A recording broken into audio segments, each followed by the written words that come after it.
the budget is very reflective of inclusive growth. It's reflective of the confidence of the government that will come in to do a long-term budget, because it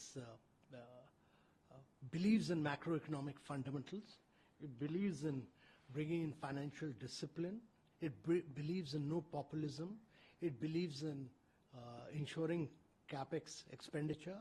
It believes in putting the priorities of the country first and foremost. So I think it's for an interim budget, it's an outstanding budget. Sir, when the common person is reading the budget, what are the major announcements that he or she should look for? What are the major announcements that will impact them? So the budget has a lot for women. It has a lot for young people. It has a lot for the farmers. The budget is all-inclusive for everyone. And the philosophy of the budget is that when you lift these people above, the whole country grows and progresses. I've worked with this government for a long time, and my belief is that the government believes in saturation, that all the government schemes must get saturated with everybody. It doesn't look at caste, it doesn't look at creed, it doesn't look at... so it takes all the government schemes as a part of Viksit Bharat and implements them. But the budget is progressive. It looks at 2047 as the visionary road towards its development and says that the country must grow at rapid rates to become a developed country by 2047. And that's why it looks at macroeconomic fundamentals and says that the fiscal deficit will be brought down to 5.1%. By doing that, the government has reduced its own borrowings. Once it reduces its borrowing, that means the private sector will be able to raise money at a lower rate of interest. And that, to my mind, is path-breaking.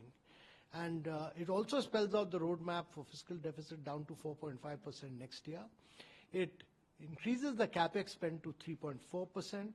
But to my mind, it also highlights that, from 2013-14, the budget allocation for infrastructure has gone up 592%. That's a huge, huge increase from 1% to 3.4%. And what, as a consequence, will happen is that you will be also able to attract you'll be able to crowd in private sector investment in infrastructure.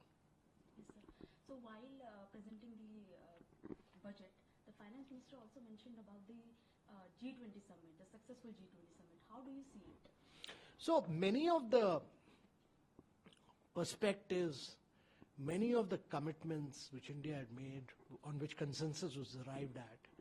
So if you look at the philosophy of women-led development, the Prime Minister asked us to drive, he had spoken about it earlier, but he directed us to drive women-led consensus in G20.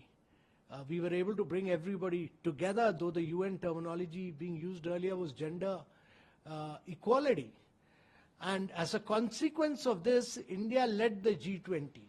India led the G20 with Sustainable Development Goals, with Green Development Pact. So today, when the budget spoke about this movement for green growth, for EVs, for solar rooftop, for compressed biogas, all this is in thinking with what the Prime Minister's vision is about green development, about infrastructure-led development, about women-led development. All these are part of his philosophy. So, sir, while speaking in the parliament, the minister also spoke about the corridor, which was agreed upon during G20, and how important it is for India and the world. Given the current geopolitical crisis and the situation, how do you see the mention of the corridor in the parliament and the importance of corridor? No, this is a very, very path-breaking corridor. It's a futuristic breakthrough. It's a breakthrough because several countries joined together to reduce logistic costs in the world, to improve efficiency. It creates a new corridor linking India, Europe, West, certain parts of West Asia, and brings down huge improvement in logistic costs through shipping, through trains, through air, and makes a huge difference to the growth and prosperity of the world. And I think this will be a path-breaking project in due course of time. So, sir, how do you see the future of India going forward, given the budget has been announced and the final budget will be announced? So India is the fastest growing large economy in the world. We'll go on to surpass Japan and Germany to become the third largest economy in the world. We will accelerate the pace of our growth.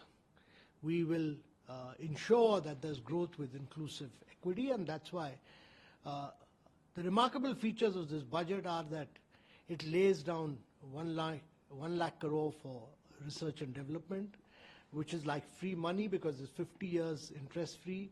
It provides 75,000 crores for milestone-based reforms by the states, which means that more infrastructure can develop in the country.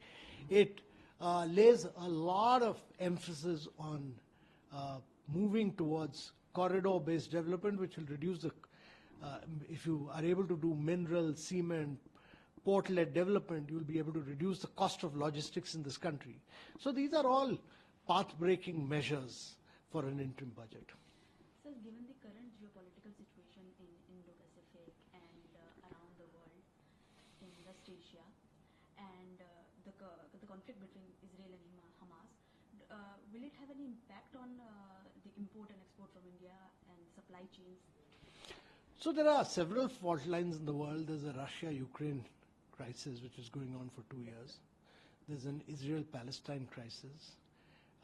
There is a separate issue of global value chains, which is impacting flow. I don't think the Israel-Palestine crisis will have an impact. The larger challenge is of driving global growth. The larger challenge is of ensuring that there's growth with equity so that sustainable development goals are fulfilled. The larger challenge is of ensuring that the Green Development Pact, which the leaders had arrived at, is implemented. All these are critical. Stay with the Times of India for news breaks, analysis, interviews and events. We bring you stories from your neighborhood and from across the globe as well. Subscribe to our YouTube channel. Hit the like button and press the bell icon so you don't miss any of our videos.